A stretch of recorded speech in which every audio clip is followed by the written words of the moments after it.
Hello everyone, welcome once again to another edition of Sports Etc. We're talking with John Pritt of Pritt Motorsports. And John, like his brother Ryan, has been in several series racing. You started out in go-karts. Definitely. Different from what Ryan started out. You heard him talking, he was in the four-wheel situation. You were in the go-karts from the get-go. Tell me about that experience, what it was like for you to start out in go-karts and race. Was it, obviously you had a little bit of success, but tell me about running those go-karts. They were all right for the most part.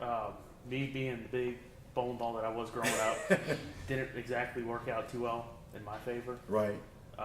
But down the years, we finally got it to where it would work the way we needed it to, and then finally had some success in the last few years that we ran them. That is when you start out in racing, go-karts, that's not inexpensive. We talked about the expense as you go through the series up, into, Dominion Raceway and so forth. I mean, the expense it has been. But even at that level, it's not cheap. I think the first year we ran, between the three of us, a combined of 36 to 40 races and had almost as much money in those three go-karts than we did in a U-car for a whole season. Wow, I'll tell you, it's but you had to be if you want to be competitive, right? I mean, because I know that there was people that spent probably more money than you guys did, and were having a little bit more success. So if you wanted to a shot at that checkered flag, you had to kind of stay with them a little bit. Exactly. Yeah. I mean, especially running three different tracks. Right. You had to. What were the tracks you were running? Ran Old Dominion, King George, and Capital City. Did you have a favorite out of those three? Oh, you had to love Capital City because you just hold it wide open there on the dirt track and get it. Just, no braking, huh? Not at all. So then, of course, you're moving up in division. You went to what was the next stop after go-karts? Was it the U-kart? Well, we did the flat cart and the champ cart, and then we moved up to the wing champ at Southside, which, I mean, you're running the same lap times as one of these grand stocks at a go-kart. And then we moved up from there to the U-car, and then from the U-car, here we are, to the Dominion stock. Right. How much input back then with the go-karts did you have as a driver? I mean, is that something that, how does a driver get that feeling for a car at such an early age? And did you have that kind of input? It's all just, you have to take your time and feel it out. I mean, that's the easiest thing. You don't overstep the boundaries and go as easy as you can, and then just slowly move up and gain your speed. So obviously, as you move up into different classes, there's more and more of a challenge with regard to the motors and so forth. And more of a, you get a better feel that you can convey to the crew, correct? Different restrictor plates, and then more power you get, then you have more input. And I mean, the more speed you build up, the more you can, all right, let's change this over, or add some camber here, or change rear gear or something like that. Exactly. Once you build up that experience, you can change it up from there. Right. Most race guys that are in racing start out with NASCAR, watching NASCAR, and having, grander thoughts of maybe becoming a NASCAR driver. Is that what got you interested in first the go-karts and into racing? For the most part, I mean, you always grow up watching it. Right. I mean, families have always been around racing. Yep. I mean, not say got forced into it, but kind of gracefully got kicked into it. But I mean, can't complain about it because we've had fun doing it the last, 10, 15 years that we've been doing it. So. Now you told me about, I think with the go-karts, there's like 3 different classifications. Can you kind of explain what you started out with in the next level? Now I think you said the wings were the last. I started out in what did I start at? In a flat cart at Capital City, which is the dirt track in Ashland that the Johnsons used to own. Right. That was pretty much just not the bone stock class, but the 5 horsepower Briggs & Stratton motor, and then you just go around changing restrictor plates here and there. Then we moved up to the champ carts, which, they're about the same as the flat carts, same motor aspect, unless you got an animal motor. And then you go to I think it's a step up to the wing champ carts, just because the speed you're running, size of the track you're running, and just the patience, and, when it's a knowledge you have to have there, just being able to drive that fast and something like that. Right. Now, people who have been out to Dominion Raceway and see the Bandoleros and the Mini Cups, how do they compare to go-karts? Mini Cups would probably almost be the most comparable. That's what I thought. Bandoleros are turned back a little bit from what they should be, and they should really be turned back even more Dominion because fast as they're going, as big as that track is. But the champ car, the wing champs are, I mean, you just hold them wide open to the floor, just like the mini cups and the Dominion, or not the mini cups, the Bandoleros. And you just have to take your time, make the right move, and even on the tracks, the mini cups look like more of a go-kart than a Bandolero, in my opinion. You know, definitely. Yeah, exactly. Yeah, they I can fit in one, but we've just never taken the full opportunity to drive one. Well, you know, it's funny, when I first was out there this season at Dominion Raceway and the mini cups ran, I was expecting, you know, kids like they do with the Bandoleros, you know, 10, 12, 13, 14, whatever. And the guy that won that night, I think he was like 22, 20. When he came out through that roof, it was like, oh my gosh, I didn't realize, you know, that older adults can drive those cars. Right, in fact, most of them do. Yeah, you definitely get one. We found out just messing around one night at the Richmond Coliseum after Blaine Schumann was racing his. And his dad, Don, came up and he was like, hey, we want to try something real quick. Like, I don't think we're going to change something with the setup or something. He's like, just get in it.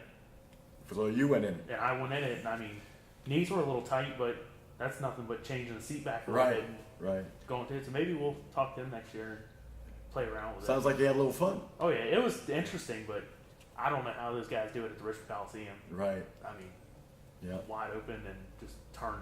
Yeah. We're going to take a break. We're talking with John Pritt. We're going to get his thoughts about, he is participating in the U-Car division. He's in the Dominion stocks. We're standing in front of his, on the side here of his Dominion stock. We're going to talk to him some more as we continue. Stay with us. Short track racing is the grassroots of motorsports. Pritt Motorsports has been racing on the local track scene for over 30 years. Sponsorship opportunities exist for next season. Call 703-618-5122 for more information. Pritt Motorsports fields cars in the U-Car, Modified, and Dominion stocks. Racing is in their blood. To inquire about sponsorship opportunities with Pritt Motorsports, call 703-618-5122. We are Pritt Motorsports.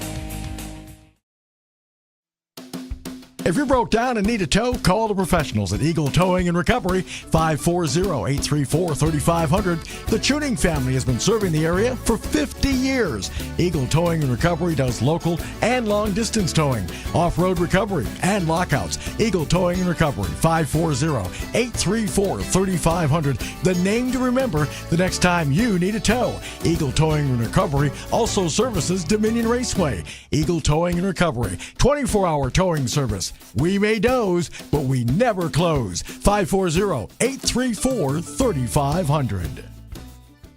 And welcome back, Sports Etc. We're talking with John Pritt. We're talking about his go-kart days. Now we're going to talk about his days as a U-Car driver. And we're, again, as mentioned, we're standing beside his Dominion stock car, the number 71 that he runs out at Dominion Raceway. So you're like Ryan in the sense that, you know, you're going from one division to another and you don't get too much of a break. I mean, you go from either a U-Car or Dominion race right into the other race. So not much of a break. No, not at all. And it's always funny, like we were talking about, it always seems whenever we're running both of them, one right after the other. Yeah, exactly. And sometimes we'll give the track a heads up, hey, y'all give us a couple minutes, and that usually to them means speed up the race. Right, exactly. So it's, I mean, once you get used to driving these things enough, Right. you can jump in one and right into the other and not have an issue with it. Now, how big of a difference is it we talked to Ryan about, you know, going from his U-Car to the Modified. How big of a difference is it? Obviously, it's a big difference. It's a big difference. How many horsepower for this one? I think the people we bought it from said it was right around 400 to 500. Okay. And So a little bit of a jump. Oh yeah, you're going from U-Cards anywhere from 100 to 120. Right.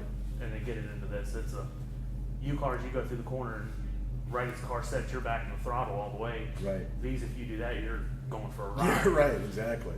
And I was talking to Ryan about the friendships that you develop in the U-Car division. You're kind of in the same situation as him, you know, moving into the Dominion stocks and trying to get some knowledge from guys that are veterans that have been in this division. Have you tried to do that and tried to build some friendships? We, I mean, we got fortunate enough with Barry Beebe. He had bought one, or actually got one from a late model he had sold. So we had a friendship there, right out of the gate, which I mean helped me tremendously this year, from helping us finish the car, doing the setup on it, and I mean then he had friendships with the other guys that raced with it. I mean Gary Berg built me a rear end in 2 weeks to help me get set up. Kurt's brothers, I can't thank them enough. We think before the last race of the season had a freeze plug leaking on the motor, and it wasn't a hell well. Have fun. I mean, those guys in an hour had the transmission out, getting the freeze plug redone on it, and I mean, that's one thing you just have to have with racing is friendship. Right, right. Well, I know I'm going to talk to your dad in a little while too about, when he was back in the mini modifieds back in the old Dominion days. I mean, he built some tremendous friendships, and there was that, as you've heard me talk, there's competitiveness, and you want to win, but there's also, I think it makes it easier when you go to the track, when you have those friendships where, like I say, there's not everybody gets along, it's not kumbaya, there are some rivalries obviously, but still it certainly helps to get some knowledge, but also it's have an enjoyable time at the track, which sometimes some guys don't enjoy it. They're out there just to win. Right, exactly. And it seems like with you guys, your dad and Ryan and yourself, you guys are in it to win it, but you're also in it to enjoy the fellowship and the friendships that you build over the years. Yeah, I mean, that's what you always wake up Saturday mornings and, all right, we're going out to have fun. Right. That's all it's about. Right. It's not about, obviously not about going out there and making $1 million racing. Right. Or anything like that. And it's just waking up and let's go have fun. Exactly. Now, you've been to different tracks also. You've driven at, I believe, Shenandoah and, I don't know, south side of Shenandoah, south side, Southern National. Do you have a favorite?